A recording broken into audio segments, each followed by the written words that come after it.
Bonjour à tous. Dans cette vidéo, nous allons aborder le concept de masque de diapositive pour Microsoft PowerPoint.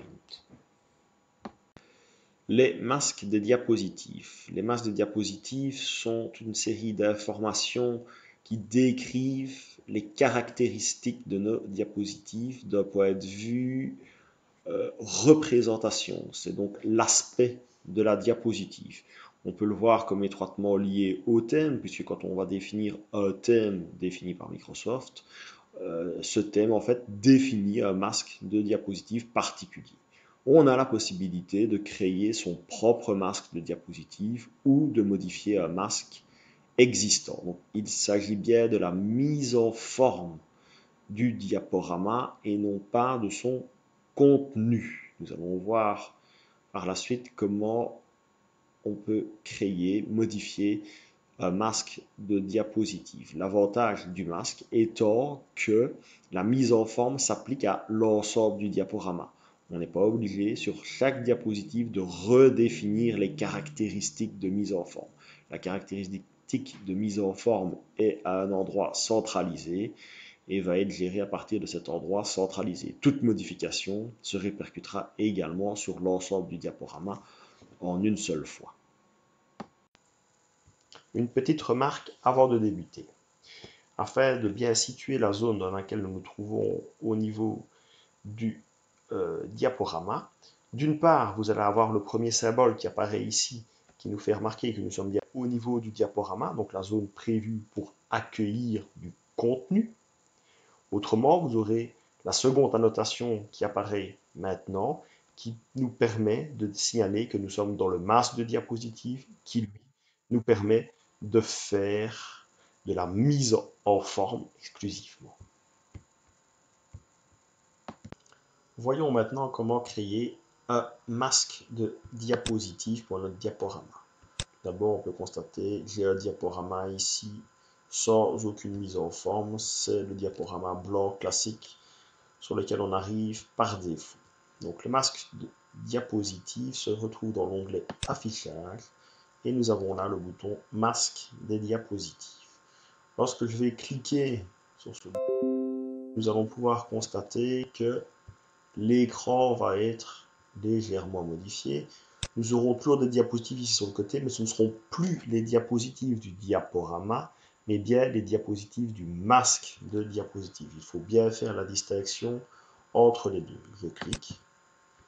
On peut voir que j'arrive ici au niveau du masque de diapositive. Si on consulte les diapositives présentes, on voit qu'elles ne contiennent pas de contenu. Il s'agit de diapositives vierges. L'idée du masque de diapositive n'est clairement pas de mettre du contenu, mais bien de faire de la mise en forme.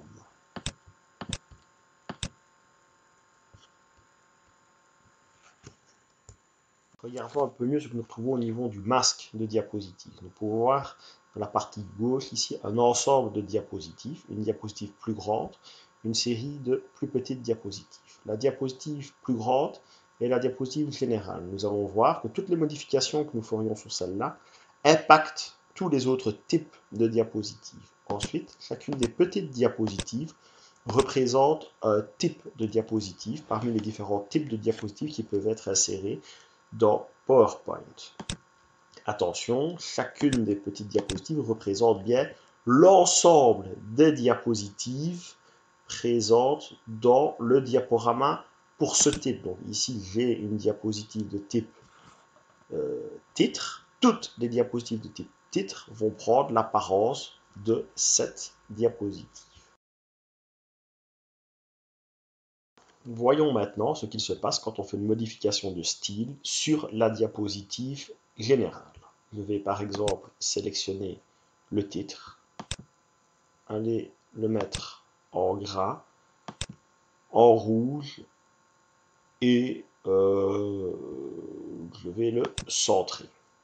On peut déjà constater que dans toutes les petites diapositives, le titre est également passé en rouge gras centré. Je vais maintenant quitter le masque de diapositive. Je suis revenu dans mon diaporama.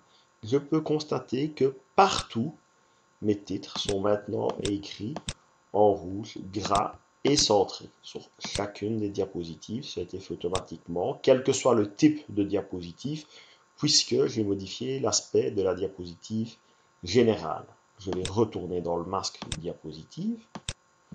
Je vais sur la diapositive générale et j'ai envie de modifier la couleur. Je ne veux plus écrire en rouge, mais en bleu.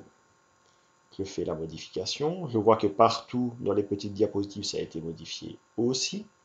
Je vais à nouveau quitter le masque.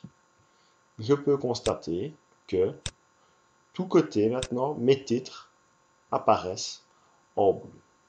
Donc, toutes les modifications que je ferai au niveau du masque des diapositives dans la diapositive principale impactent l'entièreté du diaporama.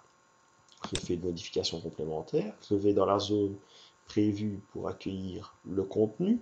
Dans cette zone de contenu, je vais par exemple aller écrire la police en bleu aussi et changer la police d'écriture pour la mettre par exemple en Arial Black.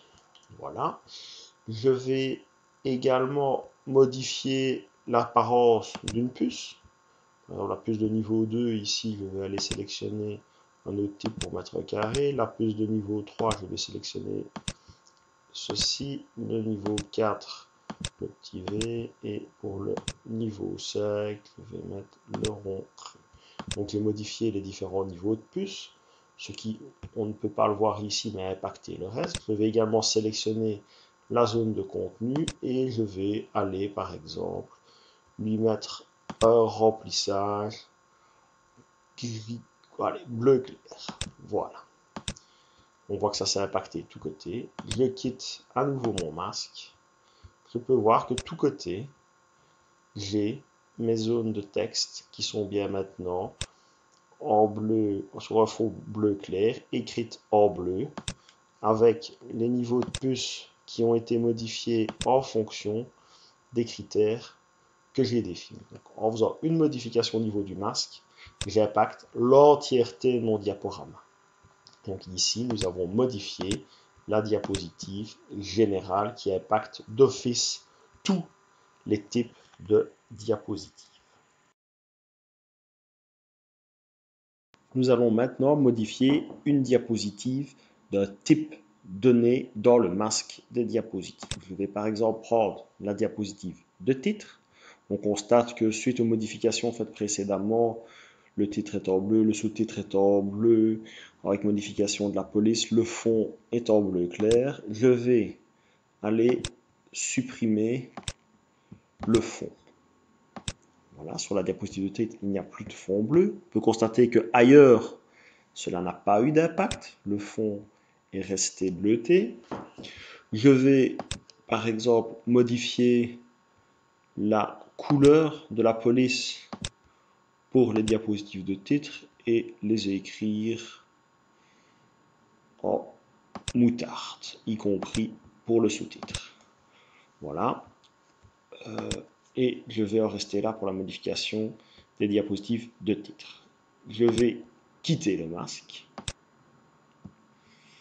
Je constate sur mon diaporama qu'il n'y a pas eu de modification, sauf au niveau des diapositives de titre qui ont pris l'apparence que je viens de définir.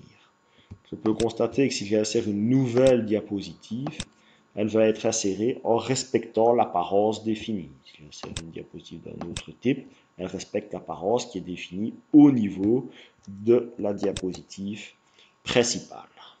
Donc, la modification sur une diapositive de type ne modifie que le type de diapositive. Il s'agit toujours bien de mise en forme. Je peux encore aller plus loin dans ce qui est modification de l'apparence d'une diapositive quand je sélectionne un type donné. Je vais par exemple prendre à nouveau la diapositive de titre et je vais carrément modifier son apparence. Je vais faire une modification relativement simple. Je vais insérer une forme dans la diapositive.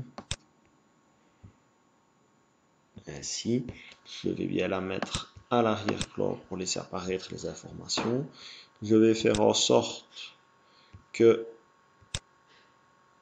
mon sous-titre apparaisse dans la forme et faire en sorte que mon titre apparaisse plus ou moins parallèlement à ce que je viens d'insérer comme forme. Donc je viens de modifier un peu plus avoir l'apparence des diapositives de titre. Si je quitte une fois de plus le masque, je vais pouvoir constater que sur les diapositives de titre, la mise en forme a bel et bien été complètement adaptée.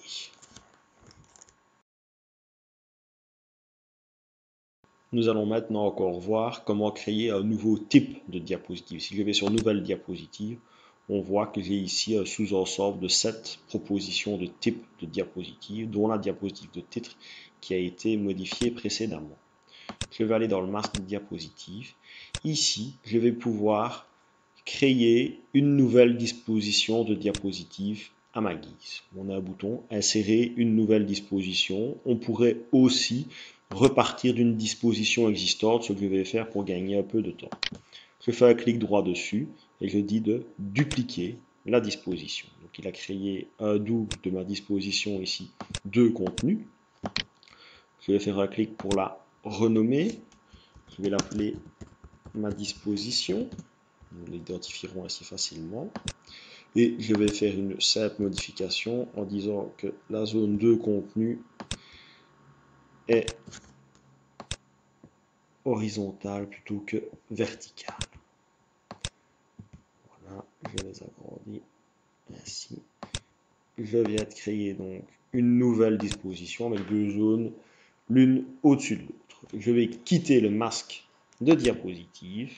Si je vais voir dans les dispositions, je constate qu'il y a une nouvelle disposition qui est proposée, qui s'appelle ma disposition, que je peux évidemment insérer dans mon diaporama et utiliser comme toute autre disposition.